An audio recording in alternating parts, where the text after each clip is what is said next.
Awakening with Brahma Kumaris. Welcome to Awakening with Brahma Kumari. In the last couple of sessions, we've dealt very clearly with the idea of who I am and who God is, and what an important role God can play in our life.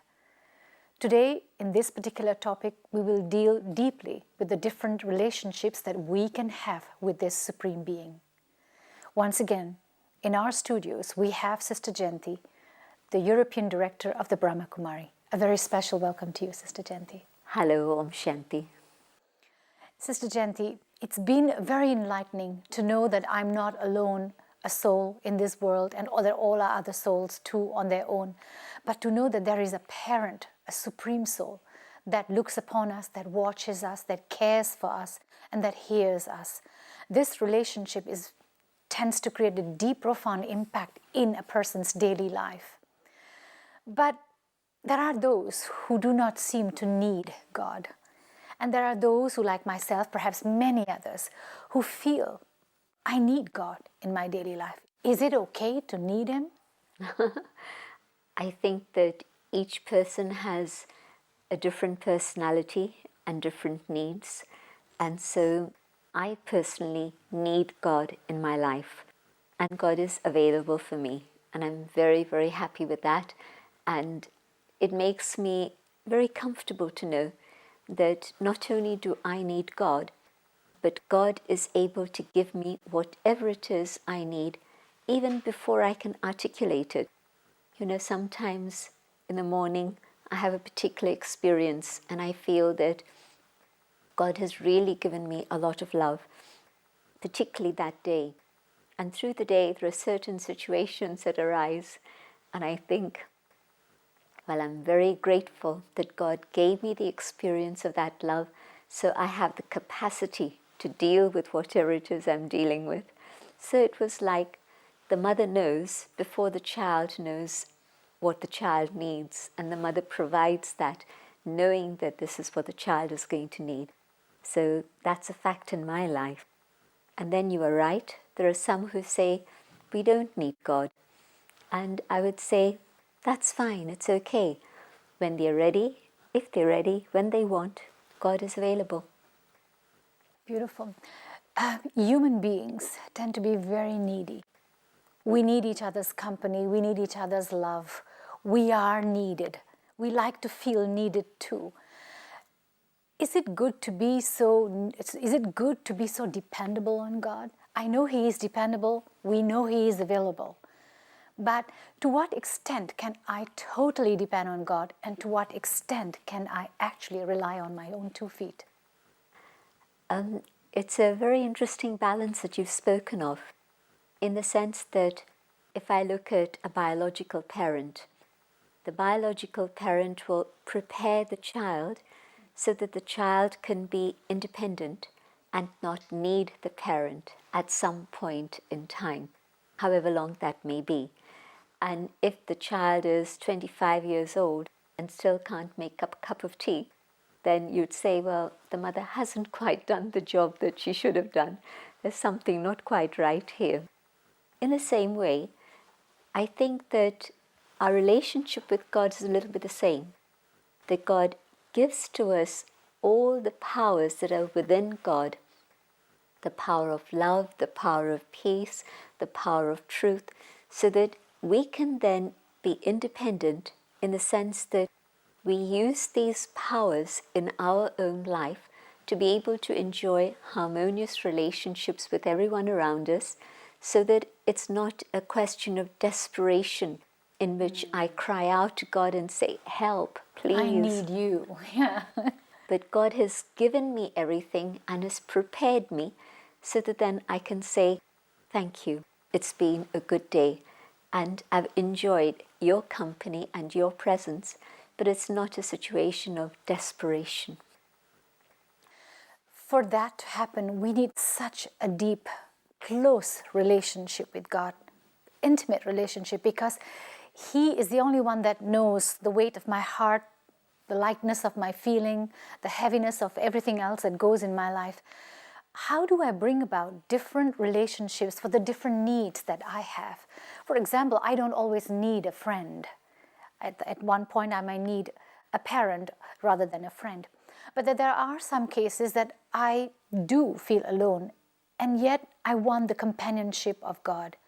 How do I bring about? How do I invoke? What do I tell Him if I want Him to be a companion in this particular trip that I am taking? I personally start the day with a relationship with God as a parent. So in my first meditation in the morning, it's like a child beginning the day by saying good morning to the parents.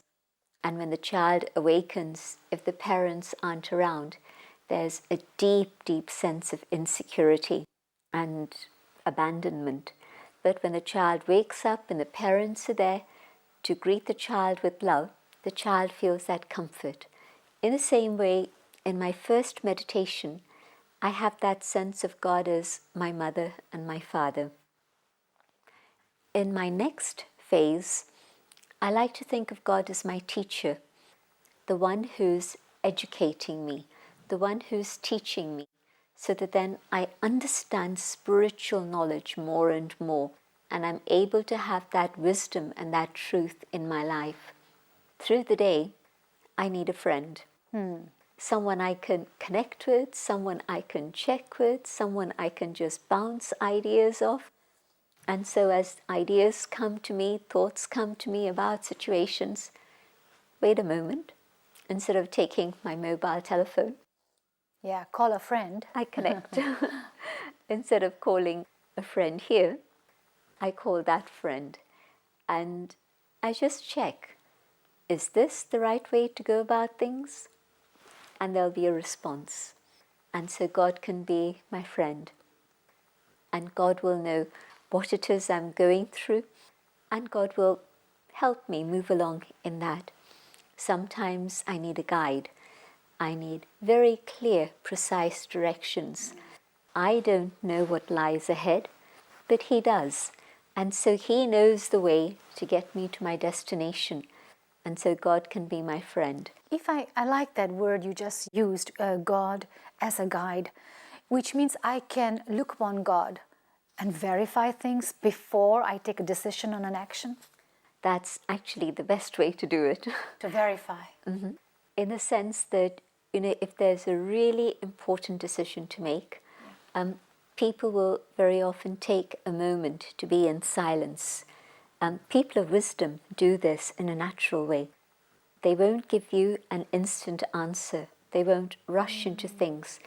They'll take a moment and they'll go inside. And maybe what they're doing is just connecting with God, and they're checking with God.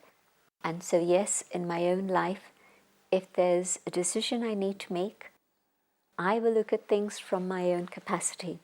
But if I let myself pause for a moment, be still, connect, and just ask myself the question, what is it that you want? I will surely get an answer, and I'll be guided in the right way. Normally we say, what is it I want? Yes. Or sometimes we say, well, what is it you want? But we don't often pause and say, what is it you want? And if I'm letting myself take guidance from above, surely it'll be absolutely the right thing to be done. God understands the holistic view of everything. I know a little bit. You might know another little bit. But the one who's the detached observer and can see the entire drama and the whole stage and whatever it is that's going on is that one. And so taking guidance from the supreme guide, the supreme director of the drama, is always going to ensure that there's safety in whatever it is I do. When we look at Godmen, people of God, we look at their faces and we see the image of God, we see the feeling, the vibrations of their purity, of their holiness. There's a beautiful saying that I remember reading somewhere. God had to become humans so that humans can become God. Is there ever a possibility through our process of meditation that we can become God-like? We can never become God because a child can never be a father, I understand that. But can we become God-like? Yes, definitely, in the sense that the scriptures tell us that we were created in the image of God. So just as God has infinite love, I might not be able to have infinite love, but certainly my heart can expand much more than the stage it's at today, so that it's able to be open and big and generous and accommodating, so that yes, I can accept everybody with love. That's possible. Accept people as they are. That's right. And people of many varieties as they are, because there's so much variety that we come across today in the world. You know, the world is a mixture of everything today. We're not isolated anymore, but it's like the whole of the human family comes together in any one big metropolitan city now. And so to be able to really have a big heart and love each one and see the beauty in the diversity, that's important. God is absolute truth. And am I able to get to the point where there is absolute truth? Well, I don't know. But certainly what I can do is to start removing whatever I understand as being false and illusion and artificial, because sometimes we know that these things are artificial supports, but we still hang on to them. But now to be able to take that power and start ridding myself of those supports so that I can become free and strong and start having a glimpse of truth and start moving towards the truth. I think the purpose of Raj Yoga, yoga means union, and Raja, the sovereign, the ruler, the master, the highest. So it has different meanings, and one interpretation of this is that it's that yoga which is with the highest, and it's that yoga which makes me a sovereign, the master of myself, to have that leadership of the self and be able to manage myself. When I connect with God, God's influence is able to work on me and transform me and lift me to my own highest potential. So this connection that I have within myself for God can lead me to the art of self-mastery? Absolutely. That is what Raj Yoga is about. Raja, the king, the ruler. And so, as I said, one is the connection with the highest. The second is the highest amongst all the different types of yogas. And the third is to be the master of the self. I'll give you an example. Today, I know that if I watch violent movies, it's going to leave me with nightmares at night. I'm sure that's true. And it's going to continue to have distorted images of violence in my mind that won't enable me to stay stable and very peaceful. But yet, when I switch on the TV and there's something like that going on, I can't switch it off. I'm not the master of my senses and say, this is not useful for me. I am not going to watch this anymore. And to have that courage to say, off. Or where I know that there's a whole mass of advertisements and they're all saying, buy this, go here, eat this, do this. I can just switch off. I don't need to see all of that. You seem to be talking about self-mastery. It's as if mastering or master over